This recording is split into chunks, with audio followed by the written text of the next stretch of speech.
Welcome back बच्चों, फिर से बेसिक मैथमेटिक्स में आपका स्वागत है। और हम लोग आज फिर से लॉज ऑफ एक्सपोनेंट्स का सेकंड पार्ट हम करने जा रहे हैं। और अगर आपने इसका पहला वीडियो यानी पहला पार्ट अगर आपने नहीं देखा तो उस पार्ट को ज़रूर देखना है। मैंने उस वीडियो में मैंने ये जो लॉज ऑफ एक्सपोनेंट है, ये जो मैंने 6 रूल बताए हैं आपको, इस 6 रूल को मैंने डिटेल में समझाया और उसके बेसिस पे दो तीन क्वेश्चन भी कराए हैं। तो प्लीज़ आप इस वीडियो को ज़रूर देख लें, क्योंकि ये जितने भी ये लॉज ऑफ एक्सपेरिमेंट की जो आपके पास 6 पॉइंट नज़र आ रहे हैं ना, ये 6 रूल नज़र आ रहे हैं एक प्रकार से, इन 6 रूल को आप अपने दिमाग में बिल्कुल सेट कर लो। अगर वैसे बोले तो इसको घोट कर पी जाओ। तो ऐसा समझ लो कि अगर आप ये 6 चीज़ों को आपने कवर कर लिया तो आप ऐसे क्वेश्चन देख रहे हो, ऐसे क्वेश्चन ये कितने मुश्किल से क्वेश्चन, दिखने में मुश्किल है लेकिन है बहुत आसान। थोड़ा सा आपको फार्मूला पता होना चाहिए और ये बेसिक लॉज पता होना चाहिए। अगर ये 2 चीज़ें आपको पता है तो आप ऐसे क्वेश्चन को बिल्कुल आसानी से कर पाओगे। एकेडमिक के लिए बहुत इंपॉर्टेंट, और जो कॉम्पिटिटिव एग्जाम की तैयारी कर रहे हैं उनके लिए तो बहुत बहुत बहुत ज़्यादा इंपॉर्टेंट है। तो मेरे बच्चों, आज हम इन 3 क्वेश्चन, फिर मैं 3 क्वेश्चन और करा रहा हूँ। मैंने पिछले पार्ट 1 में भी 3 क्वेश्चन कराए थे, वो तीनों क्वेश्चन को आपको देखना है। आज ये 3 क्वेश्चन और देखने हैं आपको, ताकि आपका जो बेस हो और मजबूत हो जाए। अगर आपको लगता है और क्वेश्चन की ज़रूरत है तो कमेंट में आपको लिखना है, ताकि मैं और वीडियोस आपके लिए, ऐसे क्वेश्चनों को और वीडियोस बना पाऊँ। ठीक है, तो देखते हैं मेरा पहला क्वेश्चन क्या है मेरा बच्चा। पहला क्वेश्चन देखो यहाँ पे क्या है। पहले क्वेश्चन का अगर मैं सॉल्यूशन करूँ आपके लिए, तो यहाँ पर क्या हमारे पास 125 की पावर x है मेरे बच्चे, और 25/x की पावर 3 है। अब इसमें क्या करना है, इस क्वेश्चन में बोला गया find the value of x की वैल्यू फाइंड आउट करनी है। बहुत ही सिंपल क्वेश्चन, आपको करना क्या है, देखो बहुत ही आसान क्वेश्चन, बहुत ही सिंपल क्या है, सिंप्लीफिकेशन में क्या है मेरे बच्चे। तो यहाँ हम क्या देख रहे हैं कि देखो इसको बेस बना लो मेरे बच्चे। क्या कर लो, बेस बना लो। बेस एक जैसा बनाने की कोशिश करो आप। बेस एक जैसा कहने का मतलब हो गया आपके पास यहाँ पर कि आपको क्या करना है, देखो यहाँ देखना है आपको मेरे बच्चे, ठीक है ना। यहाँ देखना है, यहाँ क्या करना है आपको, 5 की पावर है ना, इसको ये सेम बनाओ, उसको क्या करना है, सेम बनाना है आपको, ठीक है ना। तो यहाँ पे क्या करना है आपको, जो 5 की पावर है, 5 की पावर आप 3 लिख सकते हो, यहाँ क्या लिख सकते हो, 3 लिख सकते हो। और ये x है आपके पास, और ये क्या हो जाएगा, 5 की पावर 2, और ये x की पावर 3 है मेरे बच्चे। x की पावर क्या है आपके पास, यहाँ पर 3 हो गया, राइट।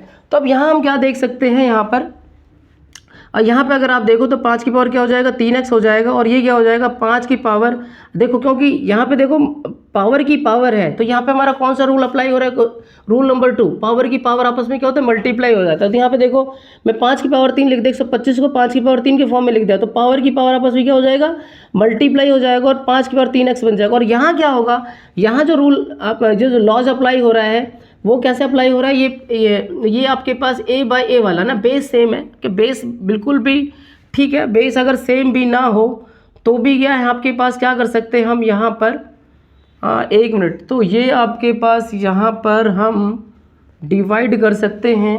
एक बार मैं देख लूँ, मेरे ख्याल से मैंने क्वेश्चन यहाँ पे गलत लिख दिया है, सॉरी। ये क्वेश्चन आपके पास 5 की पावर 3 है यहाँ पर, इसलिए ये थोड़ा सा गड़बड़ हो रहा है। ये 5 की पावर क्या है, 3 है आपके पास, ठीक है, राइट मेरे बच्चे। यहाँ पे 5 की पावर क्या है, 3 है, ठीक है। तो यहाँ पे देखो आपके पास जो रूल नंबर 3 है, a की पावर ना, a बेस आपका सेम है और पावर क्या अलग अलग है। तो यहाँ पे भी देखो बेस आपका सेम है, पावर क्या है मेरे बच्चे, अलग अलग है, राइट। तो आप क्या कर सकते हो, 5 बेस को एक बार लिखेंगे, 2 माइनस में 3 हो जाएगा मेरे बच्चे, 2 माइनस में क्या हो जाएगा, 3। तो ये आ जाएगा 5 की पावर 3x, और ये हो जाएगा 5 की पावर क्या हो जाएगा, -1, राइट। तो 2 में से 3 का तो -1 होता है, बेस से बेस आप कैंसिल कर सकते हो। 3x इक्वल टू क्या होगा, -1 आ जाएगा, x इक्वल टू क्या हो जाएगा, -3 आ जाएगा, और x की वैल्यू आपके पास ये ही आपके पास क्या हो जाएगा, x की वैल्यू हो जाएगी, राइट। तो बहुत सिंपल सा ऐसा क्वेश्चन होता है, बहुत ही सिंपल। ये क्वेश्चन मैंने इस फॉर्म में आपको करके दिखाया। अगला क्वेश्चन हम देखते हैं। अगला क्वेश्चन, इसको आप, सॉरी मैं यहीं पे लिख देता हूँ, ये आपके पास पहला क्वेश्चन था इसका। यहाँ पर क्या हमारे पास सेकंड क्वेश्चन है मेरे बच्चे। ये आपके पास है, आप कह रहे हैं इफ़ x की वैल्यू कितनी है, 5, और क्या कह रहा है, y की वैल्यू कितनी है, एंड y की वैल्यू कितनी है मेरे बच्चे, y की वैल्यू आपके पास 2।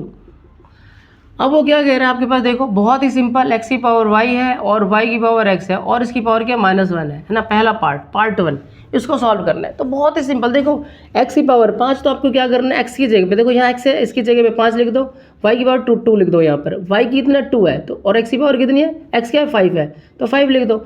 मतलब इसकी वैल्यू इसमें डाल देनी है आपको, सिंपल सी बात है। वैल्यू क्या करनी है, इसमें डाल देनी है। तो ये क्या हो जाए, 5 की पावर 2 का मतलब हो गया 25, और 2 की पावर 5 मेरे बच्चे, 2 की पावर 5 है। मैं थोड़ा इसको बड़ा लिख दूँ ताकि आप इसे आसानी से देख पाए। तो देखो 5 की पावर 2 क्या होगा, 25 होगा, और 2 की पावर 5 का मतलब होता है 32, राइट। 2 को 5 बार मल्टीप्लाई करना है। कई बार बच्चे गलती क्या करते हैं, देखो 2 की पावर 5 को ऐसे सोचते 2 पंजे 10 लिख देते हैं, छोट देखा मैंने बेसिकली। लेकिन आपको क्या 2 की पावर 5 का मतलब 2 गुना 2 गुना 2 गुना 2 कितनी बार 5 बार। तो अगर आप 2 दूनी 4 दूनी 8 दूनी 16 दूनी 32 है, 2 की पावर 5 क्या है वो 32 होगा। तो इस तरीके से आपको ध्यान रखना है। तो अगर आप इसे जोड़ेंगे तो मेरे बच्चे हो जाएगा 57 इसकी पावर माइनस का 1। और अगर ये माइनस का 1 आ गया तो आप देखो ये लॉज नंबर 5 में आप आ चुके हो। अगर बेस की पावर माइनस में तो हम क्या करते हैं, आप इसको नीचे लेकर आ सकते हो, यानी 1/57 लिख सकते हो आप इसे। और पावर 1 दिखाओगे, 1 दिखाने की जरूरत नहीं है, तो आपके पास 1/57 का राइट आंसर हो जाएगा। ठीक है मेरे बच्चे, अब देखते हैं हम इसका सेकंड पार्ट देखते हैं। सेकंड पार्ट में क्या है, सेकंड पार्ट में क्या है मेरे बच्चे, x की पावर x है और ये y की पावर क्या है, y है मेरे बच्चे। और इसमें से पावर क्या हो जाए, -1 हो गया। क्या हो गया, -1। तो हमें क्या करना है, x पावर x है मतलब 5 की पावर 5 है। देखो यहाँ पे x की पावर क्या है, x की वैल्यू क्या है 5 है। तो आपने, और यहाँ पे x की पावर x है तो 5 की पावर 5 हो गया। और यहाँ पर y की वैल्यू 2 है तो 2 की पावर 2 हो गया। और यहाँ पे माइनस का 1। तो 5 को अगर हम 5 बार करेंगे, 5 को कितनी बार करेंगे मेरे बच्चे, 5 बार करें तो व्हाट विल हैपन, 5 गुना 5 गुना 5 गुना 5। तो हम करके देख लेते हैं यहाँ पे 5 गुना 5 गुना 5 गुना 5 गुना 5 है ना। तो 25 पंजे 125, 125 625, 625 पंजे 3125 राइट। और यहाँ पे क्या हो जाएगा, 2 की पावर 2 का मतलब ये 4 हो जाएगा, इसकी पावर माइनस का 1। तो फिर से वही, इसको आप जोड़ दो, 3100 क्या आ गया 29। क्या हो गया आपके पास, यानी 4 जोड़ के 3129 हो जाएगा। और इसकी पावर माइनस का है, आप इसे क्या कर सकते हो, उसको उल्टा कर लो। ठीक है ना। तो ये क्या हो जाए 1/3100 क्या हो जाएगा, 29 हो जाएगा। ठीक है, एक बार चेक कर लेते हैं इसको, जरा वेरीफाई कर लेते हैं। 25 पंजे 125, 25 25 पंजे 125, ठीक है 125 625, 625 गुना 5, सॉरी यहाँ पे मेरे ख्याल से 3325, 25 के 5 हासिल लग गया तो 5 दूनी 10 11 हासिल है 5, ठीक है। अब 5 दूनी 10 2 12 के तो हासिल लगे 5 30 और क्या हो गई 31, 3125 से होता है। और हमने 4 जोड़ा तो आपके पास 3129 आ गया। और इसकी पावर माइनस को तो हम क्या करेंगे, उसको नीचे लेकर आएंगे। ठीक है ना। तो ये वाला आपका जो बेसिक कॉन्सेप्ट है, 5वां कॉन्सेप्ट है ना, 5वां जो पावर है कि अगर किसी बेस की पावर अगर माइनस हो तो उसको आप नीचे लेकर आइए, तो वो माइनस क्या होता है, हट जाता है। तो मैंने क्या किया, इसकी पावर इसको मैं नीचे लेकर आ गया राइट। और अगर मान लो ऐसा होता, सपोज आपको मैं बताता हूँ, अगर सपोज ये ऐसा होता मेरे बच्चे 3129 की पावर माइनस सपोज माइनस का 2 होता तो व्हाट विल हैपन, आप इसके नीचे 1 एज्यूम करते, 1 ऊपर ले जाते, 3129 नीचे आ जाता और फिर आप इसकी पावर पॉजिटिव में दिखा देते। दिस द सिंपल, ये वाला आखिरी वाला रूल अप्लाई करते। ठीक है ना। अभी क्या है कि पावर 1 है तो आप इसे ऊपर 1 लिखकर सीधा सीधा आप नीचे लेकर आ जाओ। तो ये कहने का मतलब ये कि आपको ये लॉज ऑफ, मैंने एक्सपोनेंट लिखा है 6 आपको ये लॉज है, आपको ध्यान रखना है। सिंपल सी बात, अगर ये 6 लॉज अगर आप ध्यान रखेंगे तो आपका काम बहुत ही आसान हो जाएगा। Now the very very important question, और बहुत ही धमाकेदार क्वेश्चन आपके पास ये क्वेश्चन। ठीक है ना। इसको देखकर बच्चा बहुत घबराता है, इतना बड़ा क्वेश्चन कैसे करें। तो उसमें थोड़ा सा आपको बेसिक फार्मूला पता होना चाहिए, यानी 8वीं 9वीं क्लास के आपको आइडेंटिटीज पता होना चाहिए, और लॉज ऑफ बेसिक एक्सपोनेंट्स के कुछ रूल्स पता होने। कुछ क्या, ये 6 ही रूल है। अगर आपको लगता है मेरे बच्चों ये 6 रूल को आपको दोबारा डिटेल में समझना है तो कमेंट में लिखना है, तो मैं आपको डिटेल में अलग से इसके ऊपर अलग से कई सारे क्वेश्चन, छोटे छोटे क्वेश्चंस इस रूल को समझाते हुए, इस रूल को बताते हुए वीडियो बना दूंगा, ताकि आपके दिमाग में बिल्कुल फिट हो जाए। लेकिन आपको पिछला वीडियो देखकर आपको कमेंट करना है कि आपको सर ज़रूरत है या नहीं। अगर आपको ज़रूरत है तो आपके लिए ज़रूर ऐसी वीडियो बनाऊंगा, क्योंकि मेरा मकसद इस बेसिक सीरीज से, मेरा मकसद है कि उन बच्चों की मुझे मदद करनी है जो बच्चे मैथ से डरते हैं, मैथ से घबराते हैं। अगर उनको चाहिए कि मेरे को मैथ में मजबूत होना है और मेरे सारे बेसिक कॉन्सेप्ट क्लियर हो जाए, तो आपको इस सीरीज़ के साथ बने रहना है मेरे बच्चों। ठीक है। तो अभी हम देख रहे हैं क्वेश्चन नंबर 3। मैं इसको रफ कर रहा हूँ, आप चाहो तो उसका स्क्रीनशॉट ले लो राइट, और इसे बाद में आप कॉपी कर लेंगे। ठीक है मेरे बच्चों। तो ठीक है, अभी आपके पास यहाँ पे क्वेश्चन नंबर 3 करते हैं, जो कि बहुत ही इंपॉर्टेंट क्वेश्चन है। क्वेश्चन नंबर 3, तो इस क्वेश्चन को आप उतारने की जरूरत नहीं है मेरे बच्चे। ये क्वेश्चन नंबर 3 है, सिंपल से आप देख पा रहे होंगे ये क्वेश्चन, इतना बड़ा सा क्वेश्चन है। ठीक है। तो अब देखो यहाँ पे क्या ब्रैकेट है मेरे बच्चे, तो क्या हो जाएगा, बेस सेम रखो, एक्स सेम रखो, और यहाँ पे क्या हो जाएगा, देखो ये इसकी पावर, एक्स की पावर 1, एक्स की जो पावर a की 2 है और एक्स की पावर b की 2 है, तो बेस अगर सेम हो तो पावर आपस में क्या होता है, लेस हो जाता है राइट। तो अब क्या करेंगे, a की पावर 2 माइनस में b की पावर 2, एक बार दिखाएंगे आप। ठीक है, इसको अंदर दिखाया मैंने, और यहाँ पे 1/a प्लस में b तो है ही। सेम यही कहानी हम यहाँ दोहराएंगे, b की पावर 2 माइनस में c की पावर 2। ठीक है मेरे बच्चे। और यहाँ पे क्या हो जाएगा, 1 प्लस में b प्लस में c, और फिर क्या हो जाएगा, x की पावर c की 2 माइनस में a की पावर 2, ये 2 है मेरे बच्चे, छोटा सा है। थोड़ा सा आपको जूम करके भी देखना पड़ेगा, तो प्लीज़ आपको देख लेना है, ठीक है। और मैं कोशिश कर रहा हूँ कि क्वेश्चन बड़े हैं, लेकिन थोड़ा सा स्पेस कम होने की वजह से मैं थोड़ा छोटा लिख रहा हूँ। तो यहाँ पे मैंने लेफ्ट हैंड साइड लिख लिया मेरे बच्चे, और क्योंकि मुझे इसको सॉल्व करके क्या लाना है, 1 लेकर आना है, तो ये लेफ्ट हैंड साइड लिख दो, उसको सॉल्व करके क्या आना चाहिए, 1 आना चाहिए। तो मैं आपको बता दूं, देखो फिर से मैं आपको थोड़ा सा बड़ा करके बता दूं, एक पार्ट को बड़ा करके बता दूं। देखो x की पावर a की पावर 2 है और ये x b की पावर 2 है। तो मैंने क्या बताया, बेस सेम है, बेस क्या है, सेम है, तो एक बार लिखना है। और जो बेस अगर सेम हो तो पावर आपस में, अगर डिवाइड फॉर्म है तो पावर आपस में क्या तो घट जाती है। तो मैंने a की पावर 2 माइनस b की पावर 2 लिख दिया। तो यही रूल मैंने क्या किया, यहाँ पे अप्लाई किया है, ठीक है। तो इस टर्म में भी यही क्या, इस टर्म में भी यही क्या, यही टर्म क्या है, तो सेम पैटर्न में आगे चल रहा है, ठीक है मेरा बच्चा। अब देखो क्या है, यहाँ पर हम क्या कर सकते हैं, देखो अगर आप यहाँ ध्यान दो, सारे बच्चे अगर ध्यान देंगे यहाँ पे, तो मैं एक x को एक बार ऐसे लिख दिया। और अगर यहाँ पे आप क्या करो, अगर ये बाहर, क्योंकि देखो पावर की पावर आपस में क्या होता है, मल्टीप्लाई होता है, और मैं मल्टीप्लाई भी कर दे रहा हूँ, ठीक है। और जब ये मल्टीप्लाई होगा, देखो a की पावर 2 b की पावर 2 इंटू में a प्लस में b, तो ये इंटू होगा।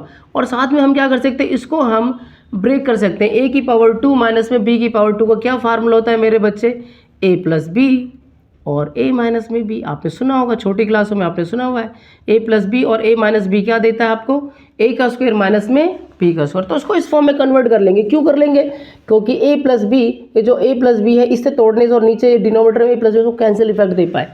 और जैसे ही वो कैंसिल इफेक्ट देगा, आपका काम क्या हो जाएगा, आसान हो जाएगा, और ऐसे सिचुएशन में आ जाओगे कि आसानी से आप क्वेश्चन को सॉल्व कर पाओगे। तो बिल्कुल सेम ऐसे ही कर रहा हूँ मैं। देखो इसको मैंने इसकी मल्टीप्लाई की, और इसे मैंने a प्लस बी लिखा, और इंटू में a माइनस बी लिखा, और साथ में ये जो गुणा होने के बाद साथ में नीचे क्या बच रहा है, a प्लस में b बच रहा है, ठीक है बच्चा। इसके लिए सेम यहीं पे मैंने ऐसे ही करा, आपके पास बेस को मैंने अलग लिख दिया, इसको मैं बाहर लेकर आया, ये होगा b प्लस में c, और क्या हो जाएगा, b माइनस में c, अपॉन क्या हो जाएगा, b प्लस में c हो जाएगा मेरे बच्चे। यहाँ पे भी सेम यही कहानी लिखा मैंने, यहाँ पे मैं इसको बेस को सेम बनाया, x को मतलब सेम बनाया है, और यहाँ c प्लस में a, और ये हो जाएगा c माइनस में a, और डिवाइड में c प्लस में a है।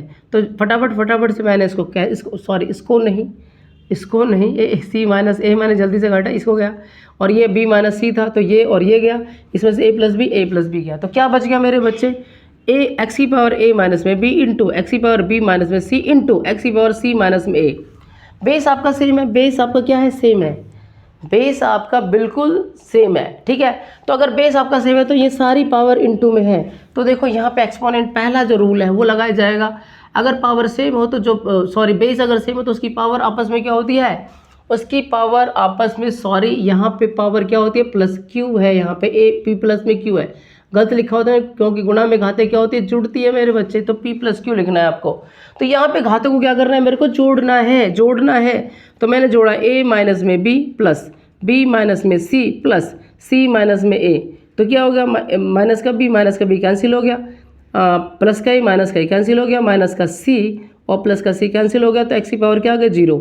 और आपको पता होना चाहिए कि एक एक्सपोनेंट का एक ये भी रूल है कि अगर कोई भी आपके पास कोई भी वेरिएबल हो, अगर उसकी पावर 0 हो तो क्या देता है, 1 देता है आपको, राइट। तो आपको याद रखना है, कभी भी अगर a की पावर 0 नज़र आ जाए, a की पावर x की पावर 0, b की पावर 0, जिसकी पावर 0, a की पावर 0 नहीं तो 1 आ जाएगा। अगर 5 की पावर 0 है तब भी वो क्या करे, 1, मतलब जिसकी पावर होल पावर 1 हो जाता है वो उसको क्या बना देता है, उसको 0 बना देता है, राइट। तो इस तरीके से हम देखते हैं कि हमारा जो राइट आंसर क्या आ गया, 1 आ गया, और हमारा राइट हैंड साइड भी क्या था, आपके पास 1 था। तो हैंस आप लिख सकते हो, हैंस लेफ्ट हैंड साइड बराबर क्या होगा, राइट हैंड साइड, ठीक है। तो सीबीएसई वाले बच्चों के लिए जो सेंट्रल बोर्ड से बिलोंग करते हैं, ऐसे बच्चों के लिए तो बहुत इंपॉर्टेंट क्वेश्चन है, क्योंकि सेकंड चैप्टर में ऐसे क्वेश्चंस एग्जाम में बहुत पूछे जाते हैं और पूछे भी गए हैं। और जो कॉम्पिटिटिव एग्जाम वाले बच्चे हैं वो तो उनके लिए तो बिल्कुल ऐसे क्वेश्चनों को सीखना तो बिल्कुल बहुत इंपॉर्टेंट है। तो आप इस सीरीज़ के साथ बने रहना है। अगर आपको ज़रूरत है ऐसे और क्वेश्चन की तो आपको कमेंट में लिखना है, ठीक है। फिर मिलते हैं अगले वीडियो के साथ। थैंक यू मेरे बच्चों, थैंक यू।